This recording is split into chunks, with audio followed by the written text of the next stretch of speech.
We're now going to shift to the first talk of this session.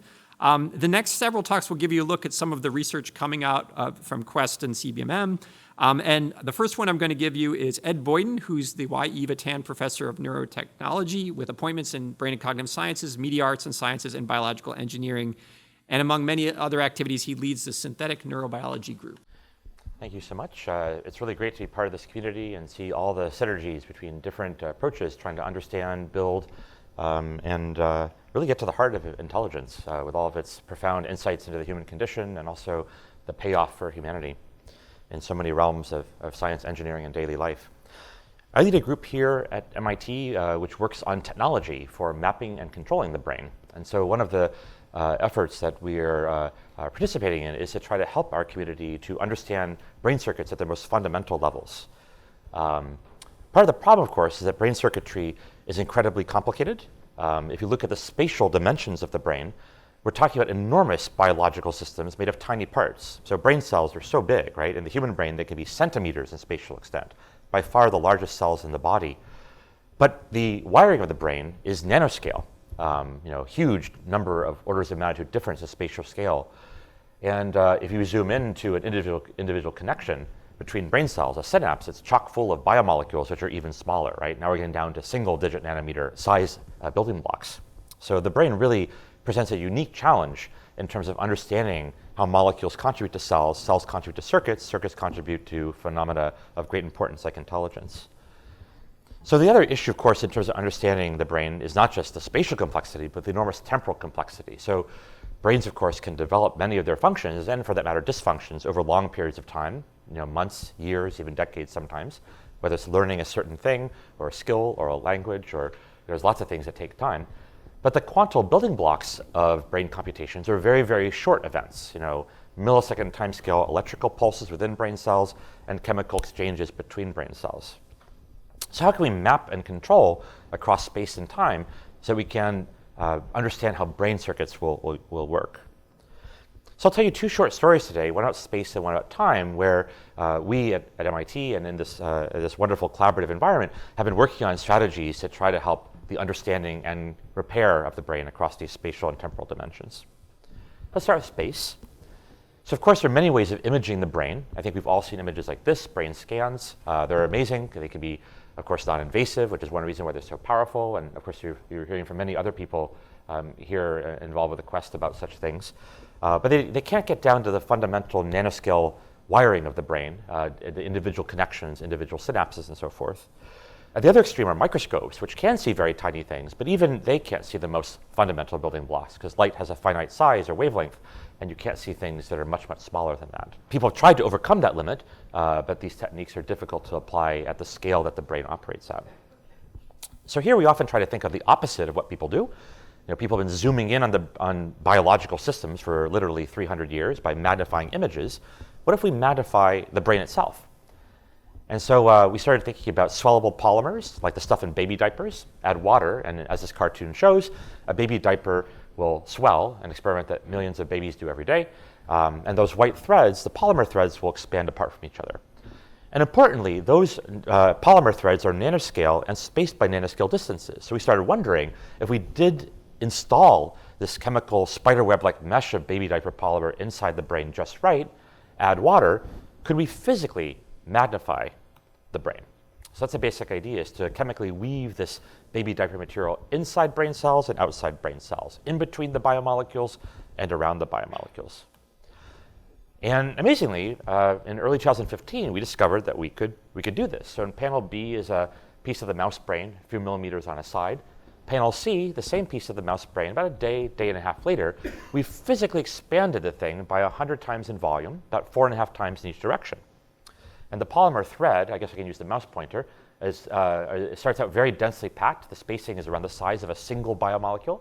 And at the end of the day, it has become dilated in size. So here's a little movie of a piece of the mouse brain, which had the baby diaper material installed earlier. And this is a sped up movie, so it's half an hour and half a minute. But you can see this polymerized piece of brain tissue from a mouse expanding as we add water. And the expansion we verified through many studies is accurate down to the nanoscale, down to effectively the size of individual molecules, we think. So just because it's sort of a weird way of doing microscopy, we made a little animation just to emphasize what we are doing at the molecular scale. So we can take a brain cell like the one on the left, this golden neuron, and we're pulling the building blocks of life apart from each other. So we end up with a constellation of biomolecules that have been pulled apart by this baby diaper polymer, sodium polyacrylate, and we can then see their organization. So one of the things we're very interested in is indeed looking at brain circuits and trying to map out how they are connected, how molecules are organized at those connections and along the wiring of the brain. And that could lead to several kinds of interesting contributions to this community. One, of course, is to look for interesting motifs or organizations of neural circuits. One could also try to work on modeling what neural circuits are doing at different levels of granularity, informed by different hypotheses and top-down ideas to test. And the hope, of course, is that we can use such detailed mapping strategies to help out with different kinds of missions that the quest for intelligence is spearheading. Now, of course, mapping is only able to see things. You can't really prove causality only by a static map, right? These are not even living systems by the time you've expanded them. And so the second short story I want to talk about is about control of the brain. Suppose you have a map and you want to figure out whether a certain part of the circuit contributes to a certain function. You could try to use different modeling strategies to infer where in the circuit to perturb. That's one of the beauties of making such maps. But in the end, you probably have to test it with an experiment, right? The brain is such a complex mess. We want to prove and not just speculate as to what is mediating a given function. And so one of the things that, of course, we have to confront is the high-speed time dynamics that underlies brain functionality. And to do that, we've been working for many years now on this technology where we can activate specific cells in the brain with pulses of light. So brain cells compute using many kinds of signal, but one of the most prominent is electrical signals that are very, very fast, biologically speaking. So if we convert light into electrical signals, say by installing little solar panel-like molecules in brain cells, shine light on the brain, which we can bring in using optical fibers or other techniques, and many of us in this community are working on different ways of delivering light into the brain with interesting patterns and so forth, then we could control specific cells, turn them on or off, and figure out what kinds of processes they could trigger.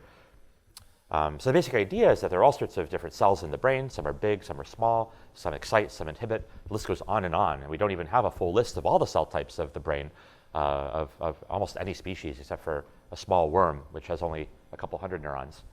But suppose that we can take this technology, which we call optogenetics, opto for light, and genetics is genetically encoded.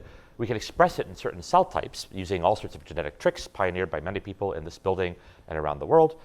Then you can aim light at a single cell or a set of cells, as you see in this cartoon, and turn those cells on or off, depending upon the identity of the molecule. And so this strategy is being very, very widely used throughout neuroscience to activate and silence brain cells and figure out how they initiate, sustain, or are needed for different kinds of behavior. I'll just show one example because it's got a cool movie associated with it. But one of the things that many people are interested in is about what facilitates learning, and can you modulate it? Can you control it? What are the parameters that are important? And so here's just a very simple experiment where dopaminergic neurons deep in the brain of a mouse were made sensitive to light. An optical fiber was implanted aimed at them. Every time the mouse goes to the right side of the box and pokes its nose in a sensor, it'll get a pulse of light. If it goes to the left-hand side of the box, then nothing will happen. So here's the movie. The mouse pokes its nose, gets a pulse of light. You can see the optical fiber lighting up.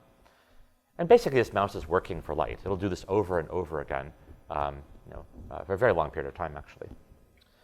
So one of the hopes here is that through causal perturbation, one can then investigate what a model or what a map might predict in terms of an interesting point to intervene and allow you to prove out a specific consequence, which then, of course, could help close the loop and feed back upon new ideas, so the cycle continues. But it's also interesting because just last summer, an interesting plot twist occurred, which is that a European team used one of the molecules that our group reported in 2014 and showed that they could be expressed in human nervous system cells. They took a person who is blind, who lacks the photoreceptors of the eye, and could make the eye see again by making the spared cells of the eye sensitive to light, basically installing a genetically encoded camera, if you will.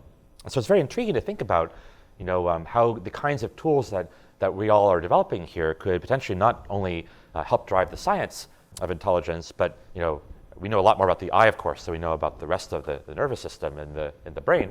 As the knowledge of maps and models matures, could we have other kinds of optical neural interfaces to the brain that could be used to drive other functions?